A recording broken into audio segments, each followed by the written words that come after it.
Good afternoon, it's Miss G, back with chapter number 3 of The Wizard of Oz. How Dorothy Saved the Scarecrow. Dorothy went back to the house, and having helped herself and Toto to a good drink of the cool, clear water, she set about making ready for the journey to the City of Emeralds. She had only one other dress, but that happened to be clean and was hanging on a peg beside her bed. It was gingham with checks of blue and white, and although the blue was somewhat faded with many washings, it was still a pretty frock. The girl washed herself carefully, dressed herself in the clean gingham, and tied her pink sunbonnet on her head. She took a little basket and filled it with bread from the cupboard, laying a white cloth over the top. Then she looked down at her feet and noticed how old and worn her shoes were. "They surely will never do for a long journey, Toto," she said. And Toto looked up into her face with his little black eyes and wagged his tail to show he knew what she meant. At that moment, Dorothy saw, lying on the table, the silver shoes that had belonged to the Witch of the East. "I wonder if they will fit me," she said to Toto. "They would be just the thing to take a long walk in, for they could not wear out." She took off her old leather shoes and tried on the silver ones, which fitted her as well as if they had been made for her. Finally, she picked up her basket. "Come along, Toto," she said. "We will go to the Emerald City and ask the Great Oz how to get back to Kansas again." She closed the door, locked it, and put the key carefully in the pocket of her dress. And so, with Toto trotting along soberly behind her, she started on her journey. There were several roads nearby, but it did not take her long to find the one paved with yellow brick. Within a short time she was walking briskly toward the Emerald City. The sun shone bright and the birds sang sweetly, and Dorothy did not feel nearly so bad as you might think a little girl would who had been suddenly whisked away from her own country and set down in the midst of a strange land. She was surprised as she walked along to see how pretty the country was about her. There were neat fences at the sides of the road, painted a dainty blue color, and beyond them were fields of grain and vegetables in abundance. Evidently, the Munchkins were good farmers and able to raise large crops. Once in a while, she would pass a house, and the people came out to look at her and bow low as she went by, for everyone knew she had been the means of destroying the Wicked Witch. The houses of the Munchkins were odd-looking dwellings. Each was round with a big dome for a roof. All were painted blue, for in this country of the East, blue was the favorite color. Toward evening, when Dorothy was tired with her long walk, she came to a house rather larger than the rest. On the green lawn before it, many men and women were dancing. 5 little fiddles played as loudly as possible, and the people were laughing and singing. They greeted Dorothy kindly and invited her to supper and to pass the night with them, for this was the home of one of the richest Munchkins in the land, and his friends were gathered with him to celebrate their freedom from the bondage of the Wicked Witch. Dorothy ate a hearty supper and was waited upon by the rich Munchkin himself, whose name was Buck. When Buck saw her silver shoes, he said, "You must be a great sorceress. You wear silver shoes and have killed the Wicked Witch. Besides, your dress is blue and white checked. It's kind of you to wear that. Blue is the color of the Munchkins, and white is the witch color, so we know you are friendly."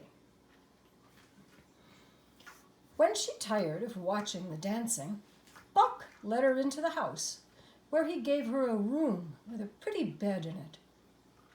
The sheets were made of blue cloth, and Dorothy slept soundly in them till morning, with Toto curled up on the blue rug beside her.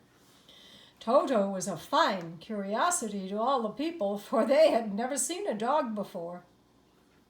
Next morning, she bade her friends goodbye and again started along the road of yellow brick. When she had gone several miles, she thought she would stop to rest, and so climbed to the top of the fence beside the road and sat down. There was a great cornfield beyond the fence, and not too far away she saw a scarecrow placed high on a pole. Dorothy leaned her chin upon her hand and gazed thoughtfully at the scarecrow. Its head was a small sack stuffed with straw, with eyes, nose, and mouth painted on it. An old pointed blue hat that had belonged to some munchkin was perched on his head, and the rest of the figure was a suit of blue clothes, worn and faded, which had also been stuffed with straw. On the feet were some old boots with blue tops, such as every man wore in this country, and the figure was raised above the stalks of corn by means of the pole stuck up its back. While Dorothy was looking earnestly into the queer painted face of the scarecrow, she was surprised to see one of the eyes slowly wink at her. She thought she must have been mistaken at first, for none of the scarecrows in Kansas ever wink. But presently the figure nodded its head to her in a friendly way. Then she climbed down from the fence and walked up to it, while Toto ran around the pole and barked. "Good day," said the scarecrow in a rather husky voice. "Did you speak?" asked the girl in wonder. "Certainly," answered the scarecrow. "How do you do?" "I'm pretty well, thank you," replied Dorothy politely. "How do you do?" "I'm not feeling well," said the scarecrow with a smile, "for it's a very tedious being perched up here night and day to scare away crows." "Can't you get down?" asked Dorothy. "No, for this pole is stuck up my back. If you will please take away the pole, I shall be greatly obliged to you." Dorothy reached up both arms and lifted the figure off the pole, for being stuffed with straw, it was quite light. "Thank you very much," said the scarecrow when he had been set down on the ground. "I feel like a new man." Dorothy was puzzled at this, for it sounded queer to hear a stuffed man speak and to see him bow and walk along beside her. "Who are you?" asked the scarecrow when he had stretched himself and yawned. "And where are you going?" "My name is Dorothy," said the girl, "and I am going to the Emerald City to ask the great Oz to send me back to Kansas." "Where's the Emerald City?" he inquired. "And who is Oz?" "Why, don't you know?" she returned in surprise. "No, indeed, I don't know anything. You see, I'm stuffed, so I have no brains at all," he answered sadly. "Oh," said Dorothy, "I'm awfully sorry for you." "Do you think," he asked, "if I go to the Emerald City with you, that Oz would give me some brains?" "I cannot tell," she returned, "but if you will come with me, I'll ask Oz to do all he can for you." "Thank you," he answered gratefully. Toto did not like this addition to the party at first. He smelled around the stuffed man as if he suspected there might be a nest of rats in the straw, and he often growled in an unfriendly way at the scarecrow. "Don't mind Toto," said Dorothy to her new friend. "He never bites." "Oh, I'm not afraid," replied the scarecrow. "There's only one thing in the world I'm afraid of. It's a lighted match." And they went on their way together. The road through the forest. After a few hours, the road began to be rough, and the walking grew so difficult that the scarecrow often stumbled over the yellow bricks, which were here very uneven. The farms were not nearly so well cared for here as they were farther back. There were fewer houses and fewer fruit trees, and the further they went, the more dismal and lonely the country became. At noon, they sat down by the roadside near a little brook, and Dorothy opened her basket and got out some bread. She offered a piece to the Scarecrow, but he refused. "Oh, I'm never hungry," he said, "and it's a lucky thing I'm not, for my mouth is only painted.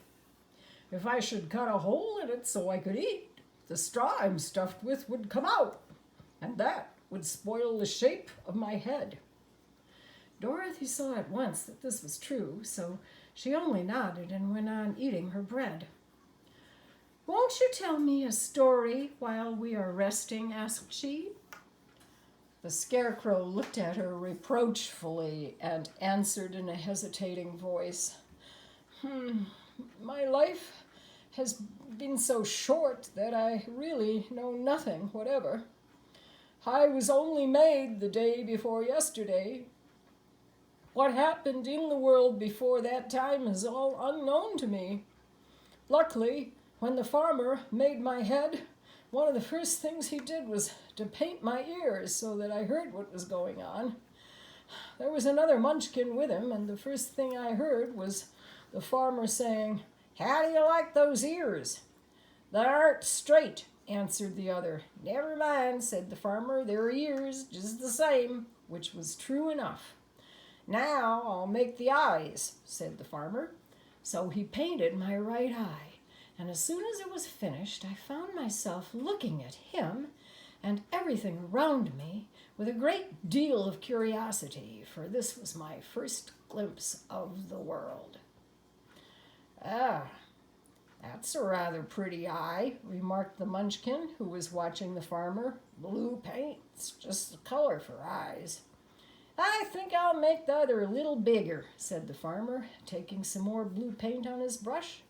And so he did.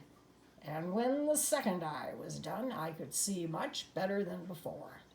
Then he made my nose and my mouth, but I did not speak, because at that time I didn't know what a mouth was for. I had the fun of watching him make my body and my arms and legs. And when they fastened on my head at last, I felt very proud, for I thought I was just as good a man as anyone. The farmer carried me under his arm to the cornfield and set me up on a tall stick where he found me. He and his friends soon after walked away and left me alone. I didn't like to be deserted this way. Many crows and other birds flew into the cornfield, but as soon as they saw me, they flew away again, thinking I was a munchkin, and this pleased me and made me feel I was quite an important person. By and by, an old crow flew near me, and after looking at me carefully, he perched upon my shoulder and said, "Ah, I wonder if that farmer thought to fool me in this clumsy manner. Ah! Any crow of sense could see you're only stuffed with straw. Ah!" Then he hopped down at my feet and ate all the corn he wanted. The other birds, seeing he was not harmed by me, came to eat the corn too. So in a short time, there was a great flock of them.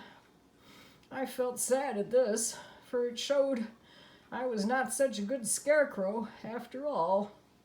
But the old crow comforted me, saying, "Yeah, if you only had brains in your head, you'd be as good a man as any of them, and a better man than some of them. Ah! Brains are the only things worth having in this world. Ah! Ah!" After the crows had gone, I thought this over and decided I would try hard to get some brains. By good luck, you came along. I'm sure the great Oz will give me brains. "I hope so," said Dorothy earnestly, "since you seem anxious to have them. Well, let's go." There were no fences at all by the roadside now, and the land was rough and untilled. Toward evening they came to a great forest, where the trees grew so big and close together that their branches met over the road of yellow brick. It was almost dark under the trees, for the branches shut out the daylight. But the travelers went on into the forest. If this road goes in, it must come out," said the Scarecrow. After an hour or so, the light faded away. Dorothy could not see at all, but Toto could, and the Scarecrow declared he could see as well as by day. So she took hold of his arm and managed to get along fairly well. Soon after, the Scarecrow stopped. "I see a little cottage at the right of us," he said, "built of logs and branches. Shall we go there?" "Yes, indeed," answered the child. "I'm tired out." So the Scarecrow led her through the trees until they reached the cottage, and Dorothy entered and found a bed of dried leaves in one corner. She lay down at once, and with Toto beside her, soon fell into a sound sleep. The Scarecrow, who was never tired, stood up in another corner and waited patiently until morning came. The Rescue of the Tin Woodman. When Dorothy awoke, the sun was shining through the trees, and Toto had long been out chasing birds around him. There was the Scarecrow, still standing patiently in his corner, waiting for her. They left the cottage and walked through the trees until they found a little spring of clear water where Dorothy drank and bathed and ate her breakfast. She saw there was not much bread left in the basket, and the girl was thankful the Scarecrow did not have to eat anything, for there was scarcely enough for herself and Toto for the day. When she finished her meal and was about to go back to the road of yellow bricks, she was startled to hear a deep groan nearby. "What was that?" she asked timidly. "I cannot imagine," replied the Scarecrow, "but we can go and see." Just then, another groan reached their ears, and the sound seemed to come from behind them. They turned and walked through the forest a few steps, and Dorothy discovered something shining in a ray of sunshine that fell between the trees. She ran to the place and then stopped short with a little cry of surprise. One of the big trees had been partly chopped through, and standing beside it with an uplifted axe in his hands was a man made entirely of tin. His head and arms and legs were jointed upon his body, but he stood perfectly motionless, as if he could not stir at all. Dorothy looked at him in amazement, and so did the Scarecrow, while Toto barked sharply and made a snap at the tin legs, which hurt his teeth. "Did you groan?" asked Dorothy. "Yes," answered the Tin Man, "I did. I've been groaning for more than a year, and no one has ever heard me before or come to help me. Oh!" "What can I do for you?" she inquired softly, for she was moved by the sad voice in which the man spoke. "Get the oil can from my cottage and oil my joints," he answered. "They are rusted so badly I cannot move them at all." Dorothy ran back and found the can.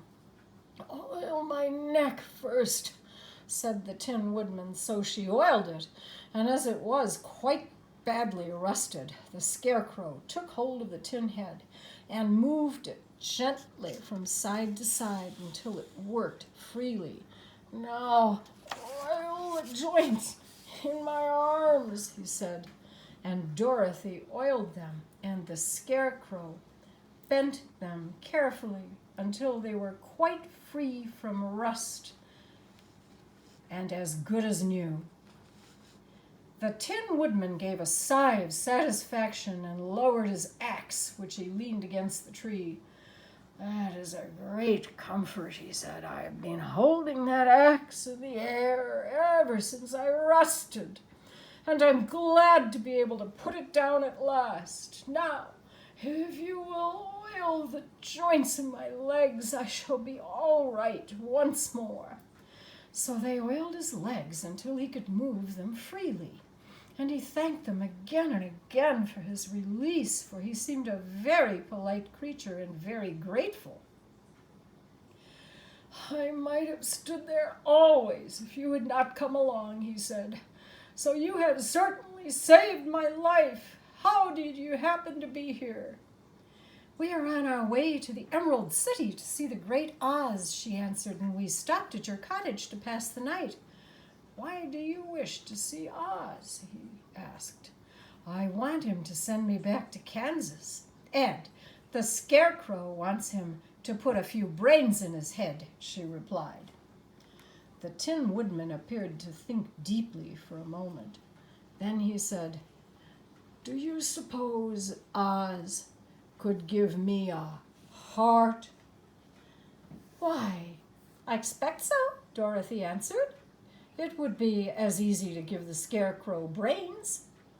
"True," the Tin Woodman returned. "So, if you will allow me to join you, I will also go to the Emerald City and ask Oz to help me."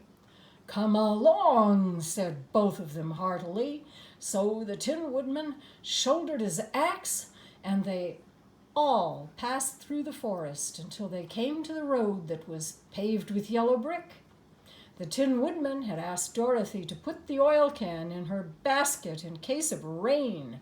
It was a bit of good luck to have their new comrade join the party, for soon after they had begun their journey again, they came to a place where the trees and branches grew so thickly that the travelers could not pass.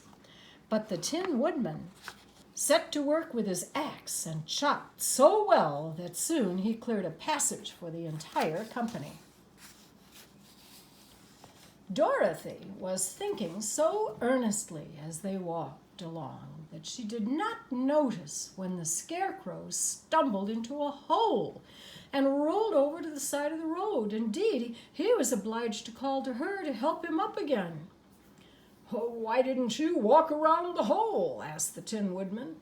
"I didn't know enough," replied the Scarecrow cheerfully. "My head's stuffed with straw, you know, and that's why I'm going to Oz to ask him for some brains." "Oh, I see," said the Tin Woodsman.